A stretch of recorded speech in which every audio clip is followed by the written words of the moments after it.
Morning সবাইকে। আজকে দিন স্টার্ট হয়েছে। এটা হচ্ছে আমাদের বাড়িতে একটা পায়রা। বাবা সরো সরো সরো, মা সরো।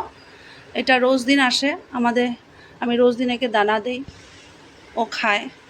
মেয়ে স্কুলের জন্য রেডি হয়ে গেছে, এখন ব্রেকফাস্ট করবে আর যাবে। ঠিক আছে না? এরা গুড মর্নিং বলে তো সবাইকে। Good morning. স্কুলের জন্য রেডি, এখন স্কুলে যাবে। Bye bye. Bye bye. ভালো মতন পড়াশোনা করবে। হ্যাঁ, হ্যাঁ। মেয়েকে রেডি করতে করতে এখানে অনেকটা কাজও করে নিয়েছি। কাপড় টাপড় ধুয়ে নিয়েছি, এখানে পাপোশটাও আজকে ধুয়ে দিয়েছি।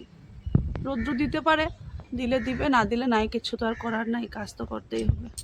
গেছে গিয়ে এখন ঘরের সমস্ত কাজ করে নিয়েছি। ঘরটাও মোছা হয়ে গেছে, সব রুম ক্লিন হয়ে গেছে, সাফা হয়ে গেছে। এখন আর স্নান করব, পূজা দিব, তারপরে আমি কিছু খাবো। এগুলো কিচেন সব ক্লিন হয়ে গেছে। আমি পূজা টুজা দিয়ে তারপরে ভাতটা খাই। ভাত খাই না অবশ্য, রুটি খাই। এখন কয়টা বাজে? ঘড়িতে 10টা বাজতে 10 মিনিট বাকি। এখন স্নান করব, তারপরে পূজা দেব।